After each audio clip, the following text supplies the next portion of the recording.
On 3rd January, United States carried out a direct operation against Venezuela through action. In a matter of hours, Venezuelan political future was thrown into uncertainty. Late last night and early today, at my direction, the United States Armed Forces conducted an extraordinary military operation in the capital of Venezuela. The United States hit Venezuela with a large-scale strike early Saturday. The United States just attacked Venezuela's capital, hitting military facilities in the country. President Trump ordered this operation. There were multiple explosions in Caracas starting at around 2 a.m. local time. You can see the video here coming in. It shows low-flying aircraft in the city. This is the first U.S. military attack within the country. But let's be honest. You do not need aircraft carriers to do this. To every terrorist thug smuggling poisonous drugs into the United States of America, please be warned that we will blow you out of existence. That's what we're doing. This wasn't a random decision. It didn't happen overnight. To understand why Trump attacked, we need to look past the headlines, past ideology, and into how power, oil, and influence actually work.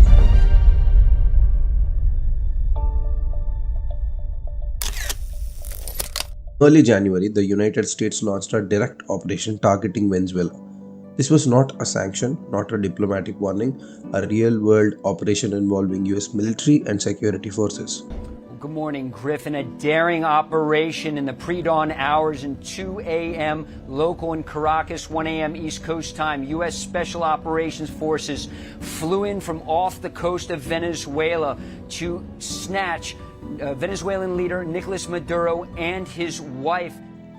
Explosions were reported near key locations, Venezuelan airspace was disrupted, and within us the US government confirmed the operation publicly. Overwhelming American military power, air, land, and sea, was used to launch a spectacular assault. And it was an assault like people have not seen since World War II.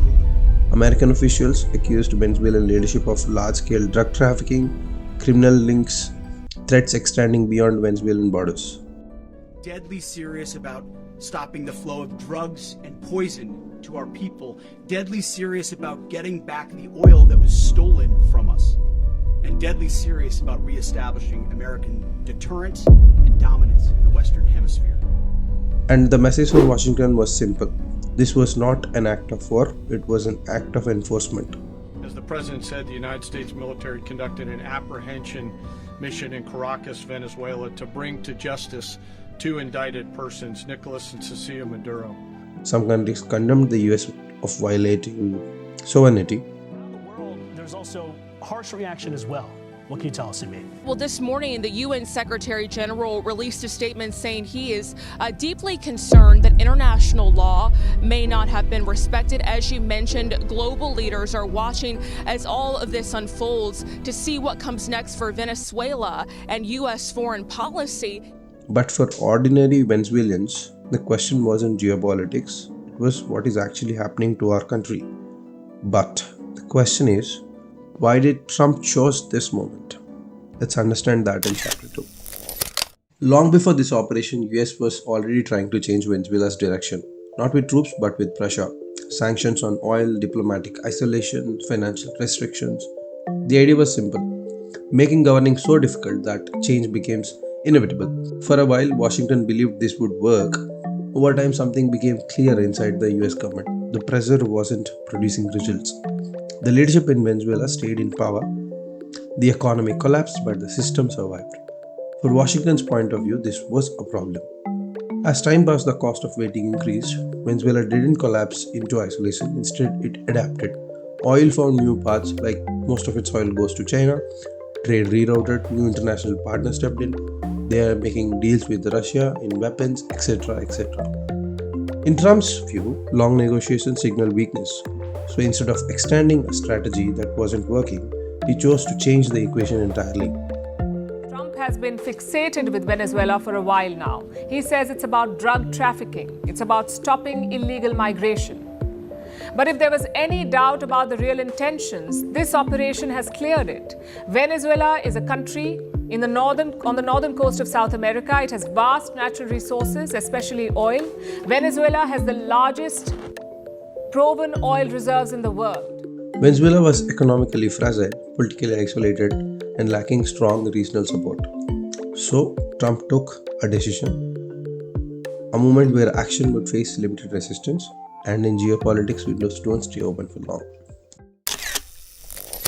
Venezuela is not a country in crisis. It's a country with leverage. Venezuela sits on the largest proven oil reserves in the world, more than Saudi Arabia, more than United States. Venezuela is a country on the northern coast of South America. It has vast natural resources, especially oil. Venezuela has the largest proven oil reserves in the world. The largest proven oil reserves in the world. We are talking an estimated 303 billion barrels of oil. That's more than Saudi Arabia and more than the United States. But not all oil is the same. This is where things get interesting. In reality, there are different kinds of oil. For beginners, there are two kinds, the light crude and heavy crude. Light crude means it is very easy to refine, like Brent crude and etc.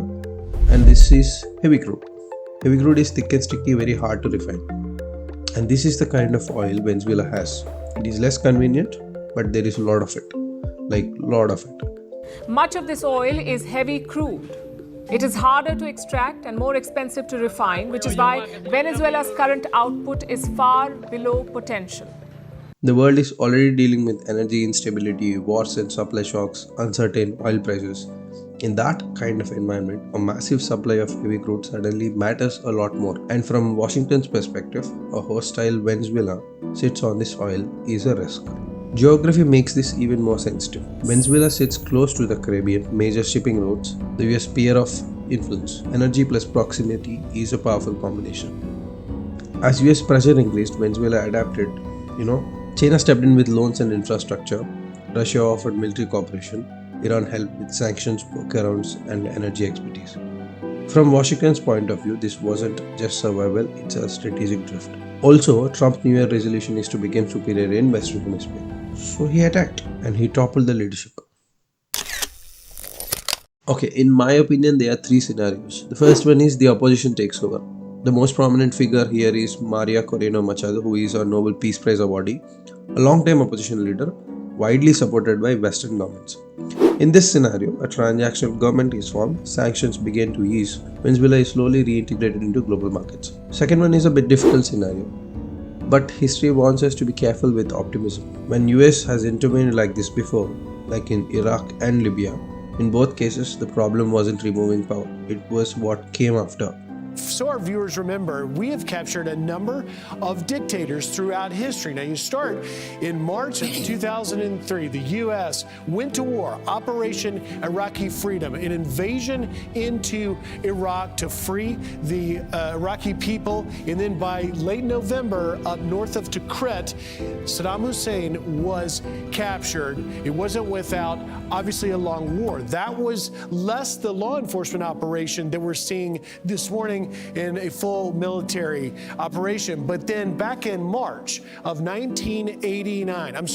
December of 1989, you saw that Manuel Noriega, leader there in Panama, and a narco trafficker was captured alive. It wasn't without some casualties to more than 20 of our U.S. service members, but he was ultimately prosecuted on narco trafficking and money laundering charges and sentenced to 40 years in prison. And then a less known one going back to 1983 under President Ronald Reagan, the effort capturing alive Hudson Austin, the leader there in Grenada, also not a clean operation. And so when you sort of put this in some sort of historical context, and we don't yet know the details, we'll learn at 11 a.m., and we don't know how the governance of who will take over. Will it be Maria Machado or others in Venezuela? Will Venezuela cease to be a narco-terror state? That's the hope, and clearly the goal of the administration. But as history plays out, this one is possibly going to go down